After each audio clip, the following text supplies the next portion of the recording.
Alright, so for this level we're going to be talking a little bit about resource management, and I also want to tell a little bit of an anecdote from my favorite scary moment in a game. But first we're going to have our introduction of new enemies here. Now these statues here may look familiar. They're based around Yun and Jarek's designs from Jedi Knight, and there will be the primary enemies for the next two stages. It's a great way to introduce kind of the lightsaber combat at this late with a lot of enemies to use it on instead of the kind of, well, there were few lightsaber battles in Jedi Knight, so we're going to get a lot more Jedi fighting in this game, even though it's all at the end of the game instead of paced kind of gently throughout. Useful thing to know is that their attacks actually do hurt each other, so if you get them kind of cheesed in a corner and they're swinging about, they can actually kill each other without you having to do anything. They are a little bit slow, so I try my best to just kind of get behind them with swings like that. Ah! Got one hit off, that's okay. Alright, and now we can move on. We don't actually have to kill him, but may as well. Now, if I remember correctly, this is going to introduce... Oh, something bad. Okay, and then... Ooh. Nope, I missed. Oh no, come back. Oh, this is bad. Oh no. Okay, well, at least this is a good way to show off how deadly these guys are. Where'd my saber go?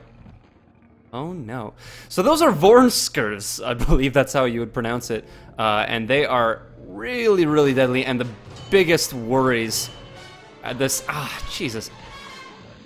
At this point in the game, they can just take you down in seconds. They can chain their attacks. They have a way around protection, so there isn't really a defensive way around it, and even if you're using persuasion, they can see you. Oh, look at that. One hit and I'm already down that much health. I'm not going to heal. I'm going to use Bacta instead. But they're super fast. They have great range. So the best way that I recommend attacking them is save before any encounter and attack with long-range attacks like Destruction, Saber Throw, and then wait. After you run out of force power, wait for them to come close. It really is a game of managing your force powers at this point. Which is a great change from how this...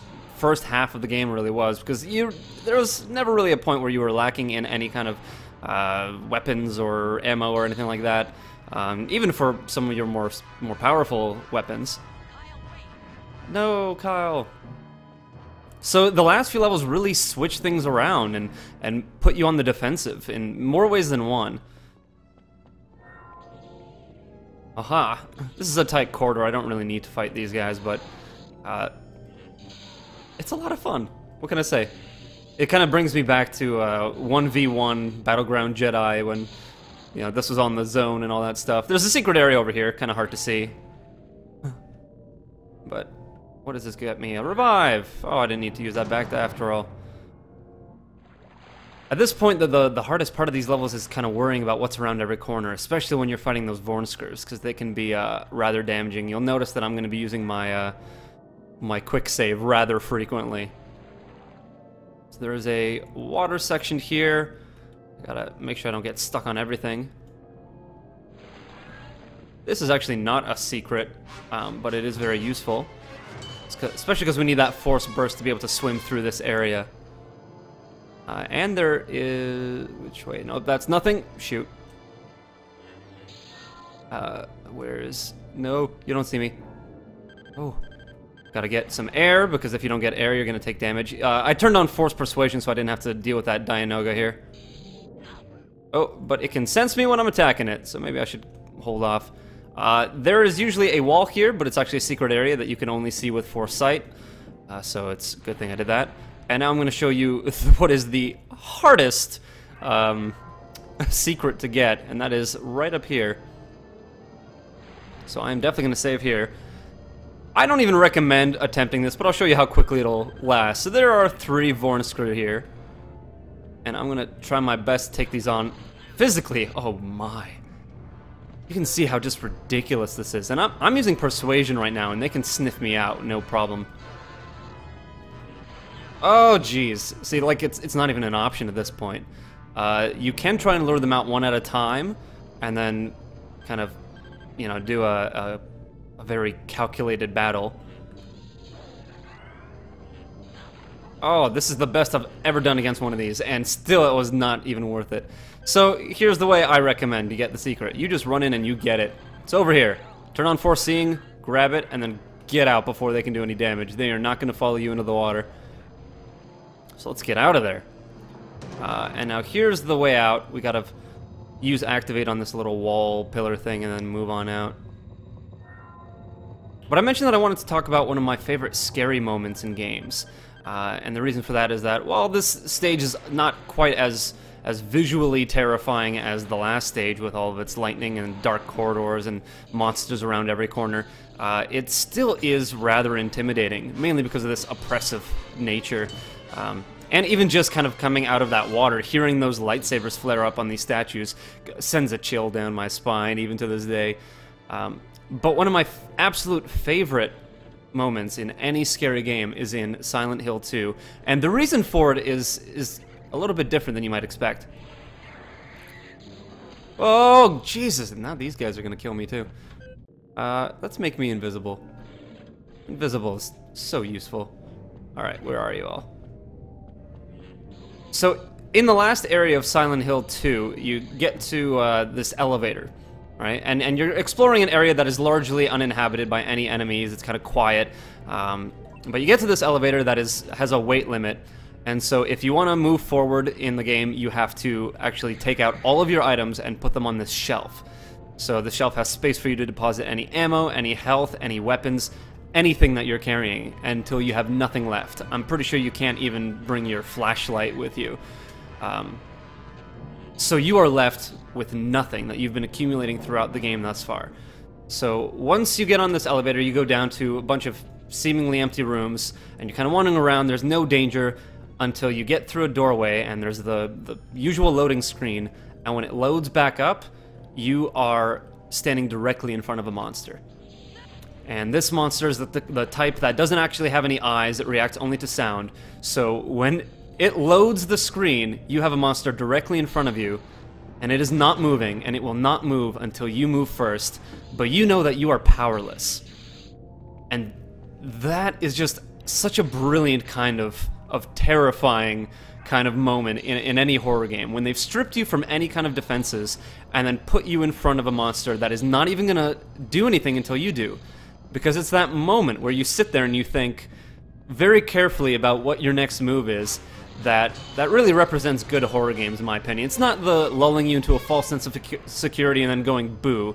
It's putting you into that spot where you are worried about what you need to do next.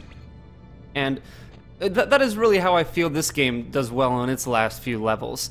Every corner kind of has new challenges with it, new enemies that can really take you down from full health to nothing in no time at all. So you have to take things slow, you have to plan your attack, and with your only long-range abilities being force powers, it's very important that you space it out, that you ration it. So right now I'm kind of using it defensively and using Persuasion, but if I ran into one of those Vornskers right now, Persuasion would not work. So I would need to have something like Force Destruction available or Saber Throw. Here's another secret. You have to turn on Foreseeing and then activate this little floor panel. And this is actually going to shoot us kind of far away. Or no, not this one. It's the next one I'm thinking of. So yeah, a revive. Looking out for secrets is really useful in this part of the game because it will go a long way to saving you, especially when you need your force powers offensively and shouldn't be kind of wasting it on health. Now here's a bit of a kind of a scary situation itself. We're in this elevator here that's going to just start moving on its own. I kind of wish that it got a little bit darker, or if there was a Salamirian here, because that would kind of add to the scariness if I couldn't turn on Foreseeing and see everything. If my force powers were running out right here as I was kind of being forced into this panel, that would be truly scary. But as it is now, we're kind of rushed for time. Oh, and I forgot about those down there, so I'm going to turn on some Force Persuasion. And our last secret of the stage is over here somewhere. Ah, get out of the way. Where are you? Not there. There's a grate I need to find. Where's that grate? Am I missing it? This is not going very well for me. Okay, there it is. I don't know why I was having so much trouble finding this. But this is going to force us down this kind of weird tunnel chute. I'm not actually doing anything right now. And launch us into this huge secret area with a bunch of enemies, but really no reason to kind of encounter any of them. It's just kind of nice to see this weird out-of-the-way secret area that has so much dramatic entrance to it and exit. It's just about to shoot me out at full speed. Whoa, okay. I'm going to want to turn invisible for this just because I need to get back into the water and then back up here. But really, this stage and the last is all about being on the defensive. You really need to plan your movement carefully. Such as this rather unique platforming element where we have this killer monster, who can definitely reach us. Oh no, oh no, oh no, I'm a dead man. Oh no, just kill me, just kill me. I just want to die at this point. But yeah, so we don't want to get too close to it because it will screw us over. But it's a neat little platforming element because we want to stay up here, and so it's kind of stressing us to be very careful about our platforming. But also adds kind of this element of, oh, jeez, danger and failure. Oh, forget you. I'm just gonna kill you because I'm awesome. And there's gonna be another one in the next room anyway. Yeah, I think it's kind of a neat little added element danger to falling, but also to kind of force you to move quickly. Otherwise, the Vornskir's gonna jump up and nab at you. Oof. And this isn't the easiest platforming either. Or is this the same room? Maybe I can just make it from here. Sometimes if you're lucky, that Vornskir won't actually be alerted to your sight until you make it pretty far along, at which point you're pretty safe. Another door, another battle. There have been a number of mods to this game in terms of the lightsaber combat, one of which was a great realistic saber combat mod. I think it was called the Jedi Saber mod. And that was really cool. It added a roll that made it kind of annoying when you played it online, because all everybody ever did was just roll. Oh no, forgot you were here. No, that did not work.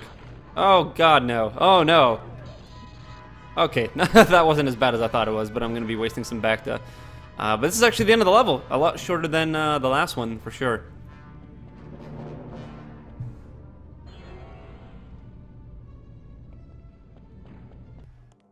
I absolutely love this cutscene, so I'm not going to talk over it. Mara, you should not have come. What's going on, Kyle? When you located the temple, why didn't you report in? Because when I found the temple, I found a part of me which I couldn't deny. I found a greater source of power than I had ever known. Here in these ruins? Don't judge with your eyes, Mara. Reach out with the Force. Sense the power of the Sith around you. Accept it. No! I sense only evil and death. Kyle, we have to get you away from here. I have chosen my destiny, and it lies here. Because of our friendship, I offer you the chance to leave, but do not persist in pursuing me. If you do, I will not be responsible for the consequences. Kyle, wait!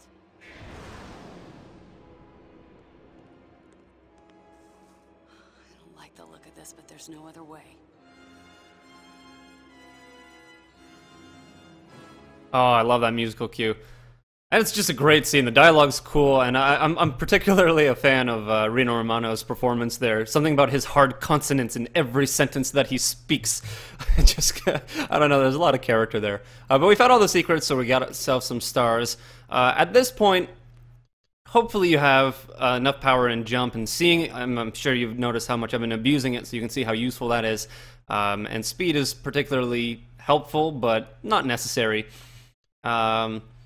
For the next stage, I would very much recommend putting in some points into Absorb, because there are some enemies in here that can be a bit of a pain if you don't have it, and while it's not impossible without it, it will definitely make things a lot easier, and that's what I'm looking for the last stage, because it's not that easy. I'll see you there, and then we'll wrap up Mysteries of the Sith.